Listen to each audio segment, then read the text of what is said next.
Hi అండి అందరికీ. ఇప్పుడు 1 మినిట్ కాకుండా వీడియోస్ 3 మినిట్స్ చేయొచ్చంట. అదే ఇంకా 3 మినిట్ వీడియో డైరెక్ట్ యూట్యూబ్లోనే షూట్ చేస్తున్నాను. అదేంటంటే దోసకాయ టమాటా కర్రీ. చూడండి, దోసకాయ టమాటా ఉల్లిపాయ పచ్చిమిర్చి కట్ చేసుకున్నా, ముక్కలైతే పెట్టేసుకున్నాం. ముక్కుడు పెట్టి అందులో ఆయిల్ వేసేసాను. తర్వాత ఆవాలు, జీలకర్ర, ఎండుమిర్చి, వెల్లుల్లిపాయ మంచి ఫ్రై అయిన తర్వాత కరివేపాకు, పచ్చిమిర్చి, ఉల్లిపాయ మంచి బ్రౌన్ అయిన తర్వాత కొత్తిమీర వేసుకోవాలి. కొత్తిమీర ఎప్పుడైనా పోపులోనే వేసుకోవాలండి. పోపులో వేసుకుంటేనే మంచిగా ఫ్లేవర్ ఉంటుంది. లాస్ట్లో వేస్తారు, కొంచెం పోపులో వేయాలి, కొంచెం లాస్ట్లో వేయాలి. తర్వాత పసుపు.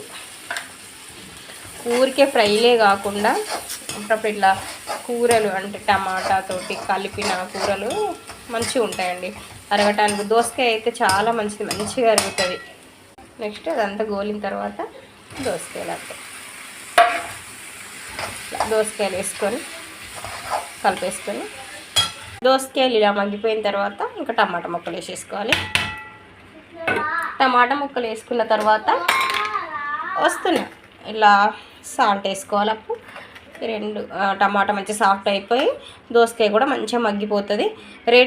ఒక 50-60% మగ్గిన తర్వాత కారం వేసుకోవాలి.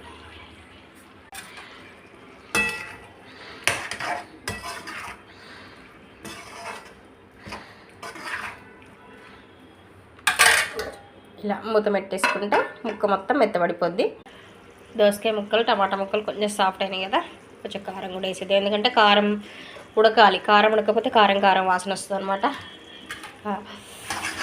కారం వేసి కలిపేసుకుంటే ఇలా ముక్కలు ఆల్రెడీ ఉడికిన. మరీ మెత్తగా దోసకాయ ముక్క గుజ్జు అయితే బాగుంది. కొంచెం పంటకింత పడితే నలిగేలాగానే ఉండాలి, అప్పుడే మంచి టేస్ట్ ఉంటుంది.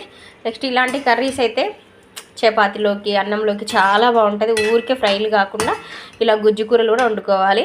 చూడండి, లాస్ట్గా ఇంకొంచెం ఉడకాలి. నూనె పైకి వచ్చేంత వరకు కొంచెం మూత పెట్టి జస్ట్ ఒక 5 మినిట్స్ అట్లా ఉంచితే మంచిగా టమాటా ముక్క అంతా సాఫ్ట్ అయిపోయి మంచిగా. ఎలాంటి ఎడిటింగ్, ఎలాంటి వాయిస్ ఓవర్ లేకుండా డైరెక్ట్ చేశానండి. కర్రీ అయితే ఎలా ఉందో చెప్పండి.